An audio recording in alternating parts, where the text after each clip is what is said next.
नमो विष्णुपदाय कृष्णपृष्ठाय भूतले श्रीमतिमतस्तनाय चेतिनां नमस्ते मधुसूदनाय भक्तिकार्याय दुर्लभ कृष्ण भक्ति व्याधि सरलता।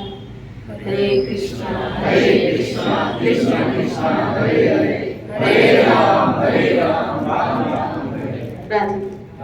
क्योंकि ये महीना जो है पूरा महाप्रभु के आविर्भाव और इन्हीं के उत्सवों का है, तो ऐसे कल भी हो रहा था। इन लोग कह रहे थे कि आप महाप्रभु के विषय में बताएं इस महीने में, तो श्रेष्ठ है।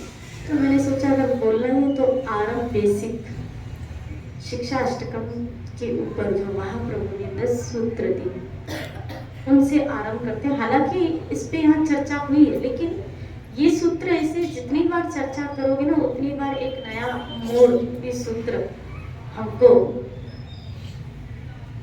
एक दिशा प्रदान करती है। महाप्रभु अपने पूरे जीवन में से पहले बता रहे पूरे जीवन में सिर्फ 8 श्लोक। एक बार जब नदिया में थी तो एक ग्रंथ लिखा था व्याकरण का, न्याय शास्त्र, व्याकरण को लिखा था कि न्याय शास्त्र को लिखा था। तो जब महाप्रभु ने वो लिखा था तो उनके मित्र थे जिनका नाम रघुनाथ था, उसने भी उसी पे ऊपर लिखा था। लेकिन जब उसने महाप्रभु की टिप्पणी पढ़ी तो वो बहुत रोने लगा। तब महाप्रभु ने पूछा क्यों रो रहे हो? बोला आपके ग्रंथ के आगे तो मेरा ग्रंथ फीका है, कोई पूछेगा भी नहीं, कोई देखेगा भी नहीं। बोला बस इतनी सी बात। यानी महाप्रभु ने अपने जीवन चरित्र से भी समझा दूसरों को सुख देना, सुख देना इतनी सी बात। लोग अभी मैं इस ग्रंथ को तुम्हारे सामने गंगा में फेंक रहा और आज से मैं वचन देता हूँ कोई ग्रंथ नहीं लिखूंगा बस। और महाप्रभु ने लिखा भी नहीं। यानी भगवान जो जब इस धरा पे आते हैं तो बस आप देखो, हम सोचते हैं कि हम भगवान की सेवा करें, लेकिन मुझे तो लगता है भगवान हमारी सेवा करें, ठाकुर हमारी सेवा करें। हम क्या खुश करेंगे ठाकुर को, ठाकुर हमें खुश करता है। श्री राधे बोली। जीव की क्या हिम्मत या क्या सत्ता कि वो पूर्ण ब्रह्म को प्रसन्न कर पाए, लेकिन वो कुछ एक अपने साधनों के द्वारा या अपने भावों के द्वारा ईश्वर की प्रसन्नता का भाजन बनता है। नहीं तो हमारे पास वास्तव में उसको देने के लिए तो ऐसा कुछ है भी नहीं। महाप्रभु ने कहा लो, और उन्हीं के सामने सामने महाप्रभु ने उस ग्रंथ को गंगा में फेंक दिया और उसके बाद कोई शास्त्र लिखा भी नहीं। बस ये 8 सूत्र दिए भक्ति के, और ये मुझे लगता है आध्यात्मिक जीवन में पर्याप्त है उत्तम भक्ति तक पहुंचने के लिए। उत्तम भक्ति तक पहुंचने के लिए ये शिक्षा अष्टकम के जो 8 सूत्र, ये श्लोक जो महाप्रभु ने दिए, जिसको चैतन्य शिक्षा अष्टकम कहा जाता है, उसका पाठ नित्य निरंतर वैष्णव करते रहते हैं। आज हम इसके पहले सूत्र के ऊपर को लेते हुए चल रहे हैं। चैतन्य शिक्षा अष्टकम इसका पहला सूत्र, ये स्वयं मैं यूं कहूंगी कि राधा कृष्ण मिलित स्वरूप राधा रानी का भाव लेके स्वयं महाप्रभु जो इस धरा पे अवतरित हुए हैं, तो स्वयं श्री जी ही इन सूत्रों को प्रदान कर रही है, क्योंकि कृष्ण प्रेम तक पहुंचने की सीढ़ी श्री जी ही बता सकते हैं और कोई नहीं बता सकता। श्री राधे बोले। तो ये स्वयं राधा रानी का हृदय लेके जो श्री कृष्ण चैतन्य महाप्रभु के रूप में अवतरित हुए हैं, तो उन्होंने इन सूत्रों को देके कृष्ण प्रेम की सीढ़ी तक पहुंचने का रास्ता बता दिया, जिसमें पहला ही सूत्र, पहला ही श्लोक जो आया वो है, जिन जिन को आता है वो सब मेरे साथ गान करें। चेतो दर्पण मार्जनम भव महदवग्नि निर्वापणम श्रेयर्वचंद्रिका वितरणम विद्यावधू जीवनम आनंदं बुद्धिवर्धनं प्रतिपदं पूर्णामृतास्वादनं सर्वात्मसंपन्नं परं विजयते श्री कृष्ण संकीर्तनम्। आरंभ में ही इस श्लोक में आया चेतो दर्पण मार्जनम। चेतो है चित्त, दर्पण मतलब आईना, मार्जन चित्त रूपी आईने का मार्जन कैसे होता है। श्री राधे बोली ये श्लोक बता रहा है श्री कृष्ण संकीर्तन। श्री राधे बोली ये चित्त जिसका कंपेयर इस श्लोक में महाप्रभु आईने से दे रहे। किसके साथ? आईने से। चेत दर्पण, चित्त तुम्हारा दर्पण की तरह। और ये कई कवियों ने भी गाया, कई कवियों ने भी इस चित्त को दर्पण के रूप में प्रदर्शित किया। तोरा मन दर्पण कहला, भले बुरे का दे दिए।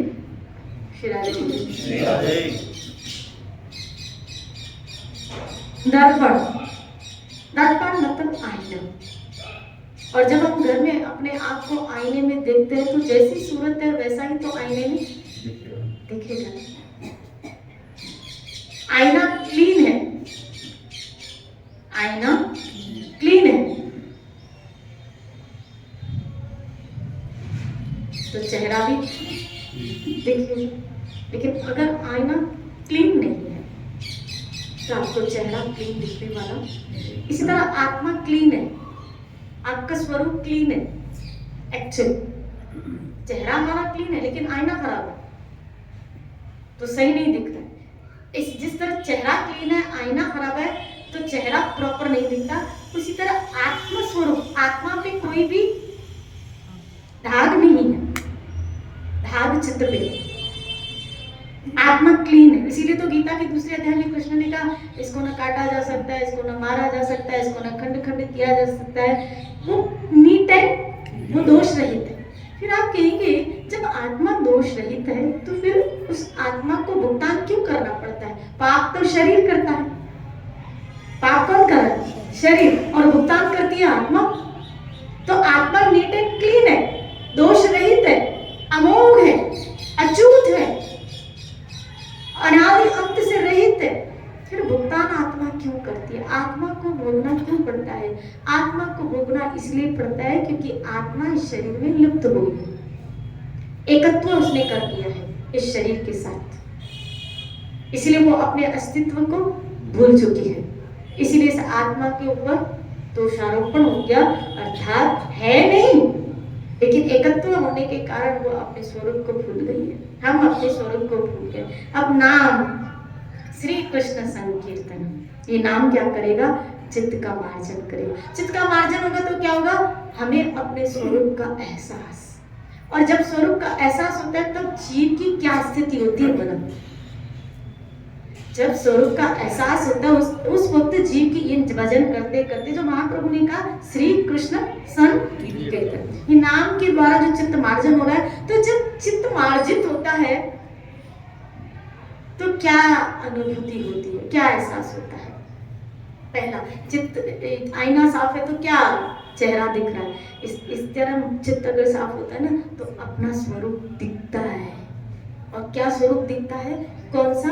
कि मैं कृष्ण की हूँ, मैं ठाकुर की हूँ, ये एहसास होने लगता है, ये अनुभव में आने लगता है। और जहाँ अनुभव में आया तो वहाँ जीव रोने लगता है। क्यों रोने लगता है? कि मैं अपने से बिछड़ गया हूँ, मैं अपने से दूर हूँ, मैं अपने परमात्मा से आत्मा दूर है, मैं अपने घर से दूर हूँ, मैं अपने लोग से दूर हूँ। मैं कहाँ पर आया कि बीच में आ गई। श्री राधे बोले कहाँ पर आया कि ये एहसास जीवात्मा को जब चित्त मार्जन होता है तब अपने स्वरूप का ज्ञान कि क्या मैं किसकी हूँ, मैं किसका हूँ। और जब मैं किसका हूँ ये जब ज्ञान होने लगता है तब उस दुखित होता है कि मैं उससे बिछड़ा हूँ, तुझसे बिछड़े कई युग बीत गए और ये मैं इतने जन्मों से बिछड़ा और अभी तक मिलन हुआ नहीं, अभी तक मैं उसको देख नहीं पाई। ये एहसास उसको होने लगता है। श्री राधे बोले और फिर उसका रोदन शुरू होता है। जब चित्त मार्जन तब उसका रुदन शुरू होता है। तब वो कहने लगता है, अये नंद तनुज किंकरम पतिता पापिष्मे भवाप्यत्यो कृपया तव पाद पंकज स्थितम दुर्भिक्षं विचिन्तय। हे नंद के बेटे, मैं इस भवसागर में पतित होके गिर गया। कैसे गिरा पता नहीं, मुझे याद नहीं कर, मुझे मेरे कर्म याद नहीं, किन कर्मों के कारण मैं यहाँ गिरा और किन कर्मों के कारण मैं आपसे बिछड़ा। मुझे कुछ स्मृति में नहीं, मेरी मेमोरी में नहीं, लेकिन इतना एहसास हुआ है कि मैं अपने से बस उस अपनेपन का एहसास जब होने लगता है, जब प्रिया प्रीतम से जो बहुत अपने लगते हैं, जब आपके प्राण आधार बन जाए। जीव जीता है इन प्राणों के संचार से। प्राण है तो जीवात्मा, ये शरीर चल रहा है, बस उसकी प्राण ही श्यामा श्याम बन जाए। जब श्यामा श्याम उनकी सेवा उनकी कथा प्राण बन जाते हैं तो उनके बिना जीना मुश्किल।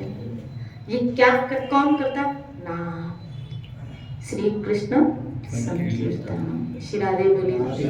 इसीलिए कहा चेतो दर्पण मार्जनम, मार्जन करता है प्रभु, मार्जन करता है। फिर आप कहेंगे हमारा चित्त अभी तक मार्जन क्यों नहीं हुआ? इतने वर्षों से हम क्या कर रहे हैं? नाम जप कर रहे हैं। महाप्रभु ने कहा नाम जप से मार्जन होगा, तो अगर नाम जप से मार्जन होगा तो अभी तक हमारा मार्जन क्यों नहीं हुआ, या अभी तक हमारे रुदन शुरू क्यों नहीं हुआ, या अभी तक हमें उतना अपनेपन का एहसास श्यामा श्याम से क्यों नहीं हुआ है? जितना चित्त जन्म जन्मांतर से मैला होता है उतना नाम को देर लगती है सफाई करने में। ये तो बात है कि आपका नाम किस धरा पे आप जप करें, आपकी निरंतर धारा नाम के प्रति, आपकी एकाग्रता नाम के प्रति, क्योंकि भागवत का श्लोक है,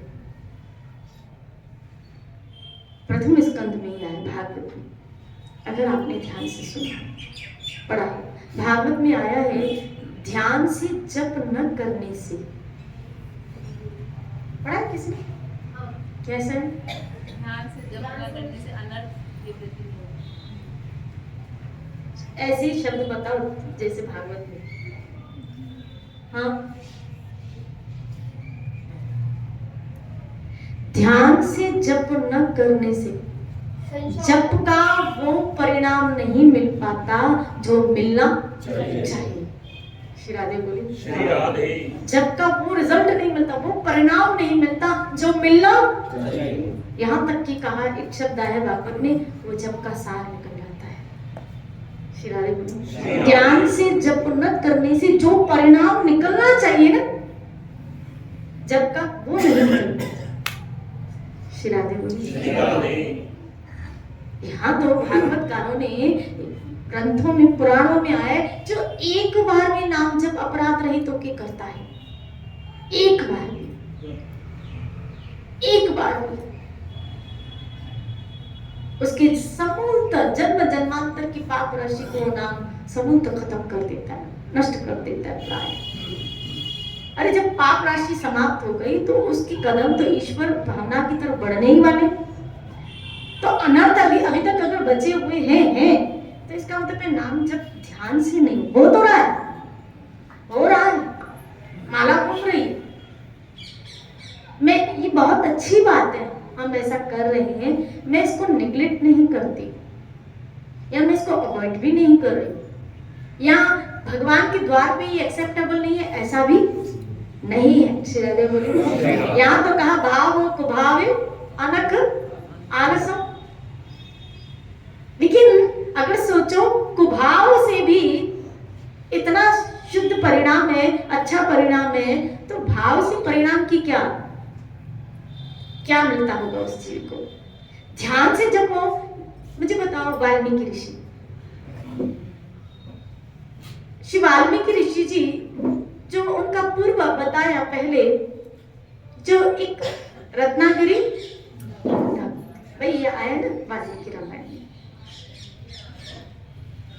लेकिन निरंतर ध्यान पूर्वक जप करने से पहले उनका ध्यान नहीं लग रहा था। कोशिश करी थी, तभी तो मरा मरा बोल रहे थे। उन्होंने कोशिश करी थी, लेकिन उसकी चेतना नाम में नहीं आ रही थी, उनकी चेतना नाम में नहीं आ रही थी, लेकिन उन्होंने कोशिश करना छोड़ा नहीं। श्री राधे बोले, उन्होंने कोशिश करना छोड़ा नहीं। यही बात ध्रुव के साथ भी हुई, कोशिश करना इन लोगों ने छोड़ा नहीं, लेकिन इन्होंने प्रयास क्या किया कि जो हम जप रहे हैं ना, जो कर रहे हैं, उसमें हमारा पूरा ध्यान जाए। जो आप जप रहे हो ना, कोशिश अब ये करो कि आपका पूरा ध्यान उसमें जाए।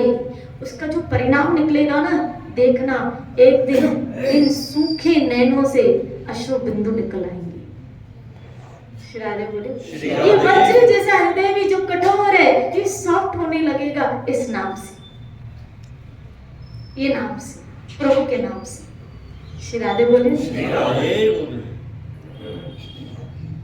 उनकी जो तन्मयता थी नाम में, राम राम, वो खो गए थे। किस कदर खो गए थे कि खान पीन सब भूल गए थे। ये बात हिरण्यकशिपु के साथ भी तो थी। भले वो कह रहा था ओम ब्रह्माय नमः, श्री राधे बोली, लेकिन आप देखो उस नाम के प्रति भी उसकी क्या थी, तन्मयता, कि उसकी बांबी, भागवत में आया कि उसके शरीर में बांबियां पड़ गई थी। तो एक परिणाम आया कि एक ब्रह्मा जी आए। इसका मतलब है आप जो जप कर रहे हैं, जो हम हरे कृष्णा कृष्णा कृष्णा हरे हरे, हरे राम राम राम हरे हरे, कृष्णा कृष्णा कृष्णा हरे हरे, हरे राम राम। ये चित्त का मार्जन करेगा, नो डाउट। आरंभ में हो भी सकता है आपका मन नहीं लगे, ऐसा भी संभव है, लेकिन आपको फिर भी लगे रहना है। हम सबको फिर भी लगे रहना। हो सकता है इस क्रिया में वर्षों भी लग जाए, कोई परवाह नहीं, चिंता की कोई बात नहीं, लेकिन कोशिश ये करो तन्मयता लाने की। नहीं तो जब का जो रिजल्ट आना चाहिए ना, वो रिजल्ट नहीं आएगा। श्री राधे बोले, बाकी जो एक्स्ट्रा हम करते हैं, खाते पीते चलते सुनते कर रहे हैं, वो तो एक्स्ट्रा में है। ये एक्स्ट्रा, ये काउंटिंग में नहीं होता है। ये तो ये है कि आदत हो जाए। ये जो आप जब कर रहे हो ना अभी, ये इसकी क्या हो जाए, आदत हो जाए, हमको आदत लग जाए। किस चीज की, बोला मुंह में नाम जपने की आदत लग जाए, रट्टा हो जाए कि जब माला नहीं है तभी भी आदत लग जाए। ऐसी नाम की हमको आदत लग जाए कि हाथ में माला नहीं है फिर भी नाम चले, और हमें पता नहीं हो क्या। अरे जब होश है मुंह में क्या चल रहा है, नाम चल रहा है। आह्लाद होता है कि मुंह में नाम चल रहा है। ऐसे नाम की हमारी, नाम के प्रति हमारी निष्ठा हो जाए। श्री राधे बोलिए। तो नाम पहला काम क्या करता है, चित्त का मार्जन। श्री राधे बोलिए। चेतो दर्पण मार्जन, चित्त का मार्जन। और चित्त का मार्जन हुआ वहां अपने स्वरूप का ज्ञान, आत्म स्वरूप का ज्ञान। तब इस शरीर से जीव ऊपर के अपने आत्म स्वरूप में आता है। और जहां आपको अपने आत्म स्वरूप का ज्ञान हो गया, तब ये एहसास हो जाता है कि मैं किसकी हूँ, मैं किसका हूँ। और उसके कदम ईश्वर की तरफ दौड़ने लगते, वो जिसका होता है। फिर दूसरा आया चेतो दर्पण मार्जन भव महा दावाग्नि निर्वापण। श्री राधे बोले। भव महा दावाग्नि, भव मतलब भवसागर, भव में जो दावाग्नि मतलब आग, ज्वाला। श्री राधे बोले। हम किस ज्वाला में चल रहे हैं? देखो नाम ने पहला काम क्या किया, चित्त को मार्जन किया, चित्त के दर्पण को साफ। अब दूसरा काम नाम क्या, देखो इस एक ही सूत्र में महाप्रभु ने कितनी सारी बातें हमको समझा दी, कितनी सारी। भव महादावाग्नि, जो जीव इस भवसागर में आया है, प्रत्येक उस जीवात्मा जो भवसागर में आया, उसके जीवन में ताप है, दावाग्नि, आग है। कौन सी आग? शिरारे। तीन प्रकार का ताप, आदि दैविक, आदि भौतिक और आदि आत्मिक। आदि दैविक, आदि भौतिक और आदि आत्मिक। शरीर का ताप, शरीर का दुख, शरीर की पीड़ा, मन के रोग, मन विचलित लगा पड़ा है, प्राकृतिक दुख। तो ये तीन प्रकार के ताप। जैसे जंगल की आग हो ना, तो जंगल की आग को कौन बुझा सके? बारिश ही बुझा सकती है, कोई फायर ब्रिगेड उसको नहीं बुझा सकती। जंगल की आग को जैसे फायर ब्रिगेड नहीं बुझा सकती, उसको बारिश ही बुझा सकती है। इसी तरह जीव के जीवन में जो ये ताप लगे हैं ना, वो ताप मात्र हरि नाम संकीर्तन ही बुझा सकता है, हरि नाम ही बुझा सकता है शिराड़ी। और ये हम सब अनुभव करते हैं, ये प्रैक्टिकल बात मैं बता रही हूँ, हम सब अनुभव करते हैं। कैसे? देखो, तीन प्रकार के ताप होता है, शरीर का दुख, मानसिक दुख, प्राकृतिक दुख, तीन। और जब हम सच बताओ सत्संग में, संकीर्तन में बैठते हैं, तो आप कितनी शरीर में पीड़ा हो आप भूल जाते हैं। सच बताओ, यहाँ हम जितने लोग बैठे हैं, हो सकता है कभी कभी हम ऐसे रोगग्रस्त भी होते हैं और हम आ जाते हैं सत्संग में, लेकिन जब उसमें तन्मयता हो जाती है तो हम उस रोग को थोड़ी देर के लिए, इसका मतलब है शरीर का दुख, ताप दूर हुआ ना जब संकीर्तन के साथ आप जुड़े, जब कृष्ण के साथ आप। लेकिन वहां क्या? तन्मयता। जब तन्मयता आई तो आपके शरीर के रोग का दुख बना हुआ है, ऐसा नहीं कि नहीं है, बना हुआ है, लेकिन आपको उसका एहसास, आपको उसका दुख हो नहीं रहा, व्याप नहीं रहा है।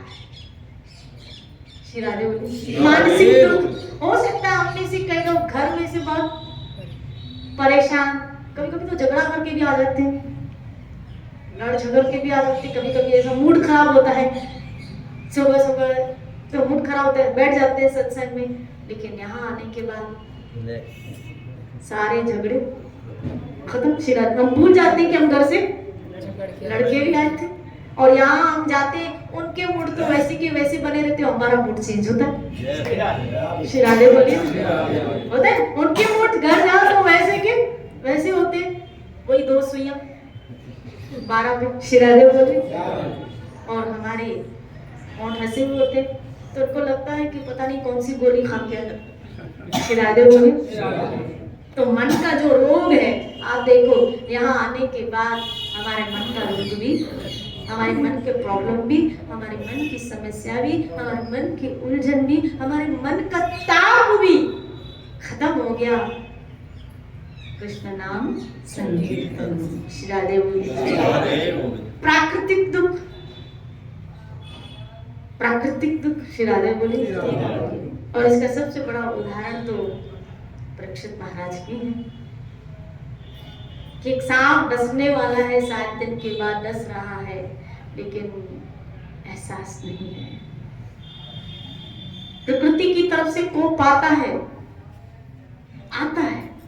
लेकिन जब आपकी तन्मयता कृष्ण में, भक्ति में, भजन में, नाम में बनी रहती है, तन्मयता, तो प्रकृति का कोप उस जीव के ऊपर हावी नहीं होता है, याद रखना। और प्रहलाद महाराज इसके उदाहरण है, मीरा इसकी उदाहरण है। श्री राधे बोलिए।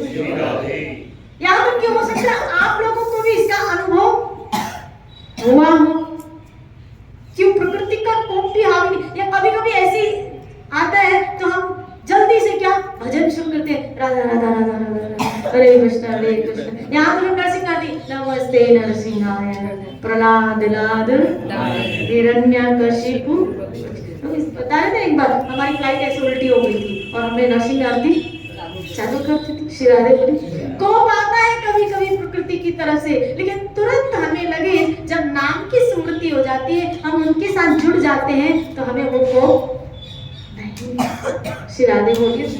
तो 3 प्रकार के ताप, आदि दैविक, आदि भौतिक और आदि आत्मिक।